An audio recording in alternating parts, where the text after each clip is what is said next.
ಎಲ್ಲಾ ಹಾನಿಯಿಂದ ಕೂದಲನ್ನು ರಕ್ಷಿಸುತ್ತೆ. ಬರೀ Amrut noni reach root premium hair oil. ಅತ್ಯಾಚಾರ ಪ್ರಕರಣದಲ್ಲಿ ವಕೀಲ ದೇವರಾಜೇಗೌಡರನ್ನ ಅರೆಸ್ಟ್ ಮಾಡಲಾಗಿದೆ. ಬಿಜೆಪಿ ಮುಖಂಡ ದೇವರಾಜೇಗೌಡರ ಬಂಧನವೇ ಅತ್ಯಂತ ರೋಚಕವಾಗಿತ್ತು. ಆರೋಪ ಕೇಳಿ ಬರ್ತಾ ಇದ್ದಂತೆ ಯಾರ ಕೈಗೂ ಸಿಗದೆ ಓಡಾಡ್ತಾ ಇದ್ರು ವಕೀಲ ದೇವರಾಜೇಗೌಡ. ಸಂತ್ರಸ್ತ ಮಹಿಳೆ ದೂರು ಆಧರಿಸಿ ಪೊಲೀಸರು ಈ ಆಪರೇಷನ್ ಮಾಡಿದ್ರು. ದೇವರಾಜೇಗೌಡ ಬಂಧನಕ್ಕೆ ಪೊಲೀಸರ ಒಂದು ತಂಡ ರೆಡಿಯಾಗಿತ್ತು, ಬಲೆ ಬೀಸಿತ್ತು. ಅದೊಂದು ಸುಳಿವಿನ ಮೇಲೆ ಕೆಡ್ಡಾಕೆ ಬೀಳಿಸಿದ್ರು ಪೊಲೀಸರು. ವಿಸ್ತಾರದಲ್ಲಿ ದೇವರಾಜೇಗೌಡ ಬಂಧನದ ಎಕ್ಸ್ಕ್ಲೂಸಿವ್ ಡೀಟೇಲ್ಸ್ ಅನ್ನು ಕೊಡ್ತಾ ಇದ್ದೀವಿ. ಒಂದು ಕಡೆ ದೇವರಾಜೇಗೌಡ ಈ ಇಡೀ ವಿಡಿಯೋ ವೈರಲ್ ಮಾಡೋದಕ್ಕೆ ಕಾಂಗ್ರೆಸ್ನ ನಾಯಕರು ಕಾರಣ, ಡಿಕೆ ಶಿವಕುಮಾರ್ ಕಾರಣ, ಶಿವರಾಮೇಗೌಡ ಕಾರಣ, ಹೀಗೆ ನಾನಾ ರೀತಿಯಲ್ಲಿ ಆರೋಪವನ್ನು ಮಾಡಿದ್ರು. ಒಂದು ಆಡಿಯೋವನ್ನು ಕೂಡ ಅವರು ಬಿಡುಗಡೆ ಮಾಡಿದ್ರು. ಅದಾದ ಬಳಿಕ ಅವರ ಮೇಲೆ ಲೈಂಗಿಕ ದೌರ್ಜನ್ಯದ ಆರೋಪ ಕೇಳಿಬಂತು. ಕೇಸ್ ದಾಖಲಾಯಿತು. ಹೊಳೆ ನರಸೀಪುರ ಟೌನ್ ಠಾಣೆಯಲ್ಲೇ ಅವರ ವಿರುದ್ಧ ಕೇಸ್ ಕೂಡ ದಾಖಲಾಯಿತು, ಎಫ್ಐಆರ್ ಆಯಿತು. ಆ ಎಫ್ಐಆರ್ನಲ್ಲಿ ಸಾಕಷ್ಟು ಸೆಕ್ಷನ್ಗಳನ್ನು ಕೂಡ ಹಾಕಲಾಯಿತು. ಅದರಲ್ಲಿ ಲೈಂಗಿಕ ದೌರ್ಜನ್ಯದ ಜೊತೆಗೆ ರೇಪ್ ಕೇಸನ್ನು ಕೂಡ ಹಾಕಿದ್ರು, ಅತ್ಯಾಚಾರದ ಆರೋಪವನ್ನು ಕೂಡ ಮಾಡಿದ್ರು. ವಿಡಿಯೋ ಮಾಡಿ ಸಿಕ್ಕಿಬಿದ್ದ ವಕೀಲ ದೇವರಾಜೇಗೌಡ ಬಂಧನದ ಭೀತಿಯಿಂದ ಪಾರಾಗೋದಕ್ಕೂ ಮುನ್ನ ಒಂದು ವಿಡಿಯೋವನ್ನು ಮಾಡಿದ್ರು. ಎಸ್ಕೇಪ್ ಯತ್ನದಲ್ಲಿದ್ರೂ ಕೂಡ ದೇವರಾಜೇಗೌಡ ಮೊಬೈಲ್ ಆನ್ ಆಗಿತ್ತು. ಮೊಬೈಲ್ ನೆಟ್ವರ್ಕ್ ಅನ್ನು ಆಧರಿಸಿ ದೇವರಾಜೇಗೌಡ ಲಾಕ್ ಆದ್ರು.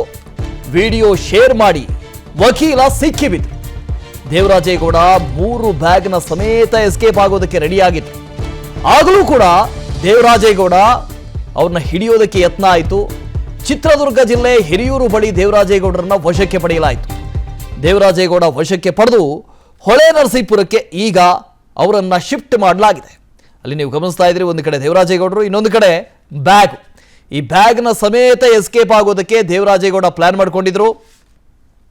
ಆದರೆ ಅವರ ಲೊಕೇಶನ್ ಮಾತ್ರ ಆನ್ ಇತ್ತಂತೆ, ಫೋನ್ ಆನ್ ಇತ್ತು. ಹಾಗಾಗಿ ಅವರನ್ನ ಹಿಡಿಯೋದಕ್ಕಾಯ್ತು. ಪ್ರತಾಪ್ ಇದ್ರ ಬಗ್ಗೆ ಡೀಟೇಲ್ಸ್ ಅನ್ನು ಕೊಡ್ತಾ ಹೋಗ್ತಾರೆ. ಪ್ರತಾಪ್ ಒಂದು ಕಡೆಯಿಂದ ಬ್ಯಾಗ್ ಅನ್ನ ಇಟ್ಕೊಂಡು ಅದೆಲ್ಲೋ ಬಳ್ಳಾರಿ ಕಡೆಗೆ ಹೋಗ್ತಾ ಇದ್ರು. ಏಕಾಏಕಿಯಾಗಿ ಹಿರಿಯೂರಿನ ಬಳಿ ಅವ್ರನ್ನ ಲಾಕ್ ಮಾಡ್ತಾರೆ. ಹೇಗೆ ಅವ್ರು ಹೋಗ್ತಾ ಇದ್ದಾರೆ ಅನ್ನೋದು ಮೊದಲೇ ಗೊತ್ತಾಗಿತ್ತ ಪೊಲೀಸರಿಗೆ? ಹೇಗೆ? ನನ್ನ ಜೀವನದಲ್ಲಿ ನಾನು ಮಾತ್ರವಲ್ಲ, ನನ್ನ ಕೂದಲು ಕೂಡ ಆಗಿರ್ಬೇಕು ಸ್ಟ್ರಾಂಗ್ ಅಂಡ್ ಸ್ಟೈಲಿಶ್. ಬರೀ Amrut noni reach root premium hair oil ನೊಂದಿಗೆ. Reach root premium hair oil. Vasudev ಅಂತಲೇ ಲೈಂಗಿಕ ದೌರ್ಜನ್ಯ ಪ್ರಕರಣಕ್ಕೆ ಸಂಬಂಧಪಟ್ಟಂತೆ ಒಂದು ಕಡೆ ದೇವರಾಜೇಗೌಡರನ್ನ ಪೊಲೀಸರು ಟ್ರ್ಯಾಕ್ ಮಾಡ್ತಾ ಇರ್ತಾರೆ. ಒಂದು ಕಡೆ ಅಂತಂದರೆ ಈಗಾಗಲೇ ಏಪ್ರಿಲ್ 1ನೇ ತಾರೀಕು ಮಹಿಳೆಯೊಬ್ಬರು ಹೊಳೆನರಸೀಪುರ ನಗರ ಪೊಲೀಸ್ ಠಾಣೆಯಲ್ಲಿ ದೂರು ಕೂಡ ನೀಡಿರ್ತಾರೆ. ದೌರ್ಜನ್ಯ ಕೇಸನ್ನು ನೀಡಿರ್ತಾರೆ. ದೇವರಾಜೇಗೌಡರ ಸೈಟ್ ಕೊಡಿಸ್ತೀನಿ ಅಂತೇಳಿ, ನಿಮ್ಮ ಪರ ನ್ಯಾಯನ ಒದಗಿಸ್ತೀನಿ ಅಂತೇಳಿ ಮಹಿಳೆಯನ್ನು ಲೈಂಗಿಕವಾಗಿ ದುರ್ಬಳಕೆ ಮಾಡ್ಕೊಂಡಿದ್ದಾರೆ ಅಂತ ಹೇಳಿ ಏಪ್ರಿಲ್ 1ನೇ ತಾರೀಕು ಕಂಪ್ಲೇಂಟನ್ನು ಕೊಟ್ಟಿರ್ತಾರೆ. ಆ ಕಂಪ್ಲೇಂಟ್ ಕೂಡ ಒಂದು ಕಡೆ ದೇವರಾಜೇಗೌಡರು ಆ ಬೇಲ್ ತಗೊಳ್ಳೋಕೋ ಏನೋ ಆ ಥರ ಅಪ್ಡೇಟಲ್ಲಿ ಇರ್ತಾರೆ.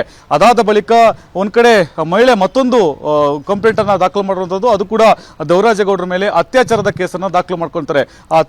ಅತ್ಯಾಚಾರ ಕೇಸನ್ನು ದಾಖಲು ಮಾಡಿಕೊಂಡಿದ್ದ ಕ್ಷಣವೇ ಹೊಳೆನರಸೀಪುರ ನಗರ ಪೊಲೀಸರು ದೇವರಾಜೇಗೌಡರನ್ನ ಬಂಧನಕ್ಕೆ ಪ್ರಯತ್ನ ಮಾಡ್ತಾರೆ. ಒಂದು ಕಡೆ ದೇವರಾಜೇಗೌಡರು ನಿನ್ನೆ ಬೆಳಗ್ಗೆಯಿಂದನೂ ಕೂಡ ಫೋನು ಸ್ವಿಚ್ ಆಫ್ ಆಗಿರುತ್ತೆ. ಈಗಾಗಲೇ ದೇವರಾಜೇಗೌಡರು ಆರಂಭದಲ್ಲಿ ಬೆಂಗಳೂರಲ್ಲಿ ಇರ್ತಾರೆ. ಎಲ್ಲೆಲ್ಲಿ ದೇವರಾಜೇಗೌಡರು ಲೊಕೇಶನ್ ಇರ್ತದೆ, ಎಲ್ಲೆಲ್ಲಿ ದೇವರಾಜೇಗೌಡರು ಓಡಾಡ್ತಾರೆ, ಅವರ ಲೊಕೇಶನ್ ಮೂಲಕ ನಿನ್ನೆಯಿಂದನೂ ಕೂಡ ಪೊಲೀಸರು ಅಪ್ಡೇಟ್ ತೆಗೆದುಕೊಳ್ತಾ ಇರ್ತಾರೆ. ನಿನ್ನೆ ಸಂಜೆ 7:30ಕ್ಕೆ ಅಥವಾ ಸುಮಾರಿಗೆ ಬೆಂಗಳೂರನ್ನ ಬಿಟ್ಟು ಹೊರಗಡೆ ಬರ್ತಾರೆ. 8:05ಕ್ಕೆ ಅವರು ಮೊಬೈಲ್ನಿಂದ ಎಲ್ಲ ವಿಡಿಯೋಗಳನ್ನು ಅವ್ರು ತಮ್ಮ ಮೊಬೈಲ್ ಡಿ ಕೆ ಶಿವಕುಮಾರ್ ಜೊತೆಗೆ ಶಿವರಾಮೇಗೌಡರು ಈ ಸಂಬಂಧಪಟ್ಟಂತೆ ಮಾತನಾಡಿದಂಥ ಎಲ್ಲ ಆಡಿಯೋಗಳನ್ನು ಮತ್ತೆ ತಾವು ಹೇಳಬೇಕಾದಂಥ ಎಲ್ಲ ಹೇಳಿಕೆಗಳನ್ನು ಒಂದು ವಿಡಿಯೋ ಮಾಡಿ 8:05ಕ್ಕೆ ಎಲ್ಲ ವಾಟ್ಸಪ್ ಗ್ರೂಪ್ಗಳು, ಸೋಷಿಯಲ್ ಮೀಡಿಯಾಕ್ಕೆ ಶೇರ್ ಮಾಡ್ತಾರೆ. ಈಗಾಗಲೇ ಬಲೆ ಬೀಸಿದಂತಹ ಪೊಲೀಸರು 8:10ಕ್ಕೆ ಸರಿಯಾಗಿ ಹಿರಿಯೂರಲ್ಲಿ ಅವರನ್ನು ಅರೆಸ್ಟ್ ಮಾಡ್ಕೊತಾರೆ. ಅರೆಸ್ಟ್ ಮಾಡಿಕೊಂಡು ಅಲ್ಲಿ ಹಿರಿಯೂರು ಪೊಲೀಸ್ ಠಾಣೆಗೂ ಕೂಡ ಕರ್ಕೊಂಡು ಹೋಗ್ತಾರೆ. ಅಲ್ಲಿಂದ ಈಗಾಗಲೇ ಹೊಳೆನರಸೀಪುರ ಪೊಲೀಸರು ರಾತ್ರೋರಾತ್ರಿ ಹಿರಿಯೂರು ಪೊಲೀಸ್ ಠಾಣೆಗೆ ಹೋಗಿ ಅಲ್ಲಿಂದ ದೇವರಾಜೇಗೌಡರನ್ನ ಕರ್ಕೊಂಡು ಸದ್ಯ ಹೊಳೆನರಸೀಪುರಕ್ಕೆ ಕರ್ಕೊಂಡ್ಬಂದಿರುವಂಥದ್ದು. ಬೆಳಿಗ್ಗೆಯಿಂದನೂ ಕೂಡ ಇಲ್ಲಿ ಇನ್ವೆಸ್ಟಿಗೇಷನ್ ನಡೀತಾ ಇದೆ. ಒಂದು ಕಡೆ ಮಹಿಳೆ ಅತ್ಯಾಚಾರ ಕೇಸನ್ನು ದಾಖಲು ಮಾಡಿದ್ದಾರೆ. ಹಾಗಾಗಿ ಮಹಿಳೆಯ ಹೇಳಿಕೆ ಆಧಾರದ ಮೇಲೆ ಇವತ್ತು ದೇವರಾಜೇಗೌಡರನ್ನ ನ್ಯಾಯಾಧೀಶರ ಮುಂದೆ ಕೂಡ ಹಾಜರುಪಡಿಸಿ ಅಲ್ಲಿ ನ್ಯಾಯಾಧೀಶರು ಜೆಸಿ ಕೊಡ್ತಾರ ಅಥವಾ ಪಿಸಿ ಕೊಡ್ತಾರ ಅನ್ನೋದು ಕೂಡ ಕಾದು ನೋಡಬೇಕಾಗಿದೆ. Vasudev. Okay, thank you Pratap. ಅನುಕ್ಷಣದ ಸುದ್ದಿಗಳಿಗಾಗಿ Vistara news YouTube channel subscribe ಮಾಡಿ. ಹೊಸ ಸುದ್ದಿಗಳ ನೋಟಿಫಿಕೇಶನ್ಗಾಗಿ ಬೆಲ್ ಐಕಾನ್ ಕ್ಲಿಕ್ ಮಾಡಿ. ಲೇಟೆಸ್ಟ್ ಅಪ್ಡೇಟ್ಸ್ಗಾಗಿ www.vistaranews.com ವೆಬ್ಸೈಟ್ಗೆ ವಿಸಿಟ್ ಮಾಡಿ. ಅಂಗೈಯಲ್ಲೇ ಜಗತ್ತಿನ ಸುದ್ದಿ ತಿಳಿಯಲು Vistara news Kannada app download ಮಾಡಿ.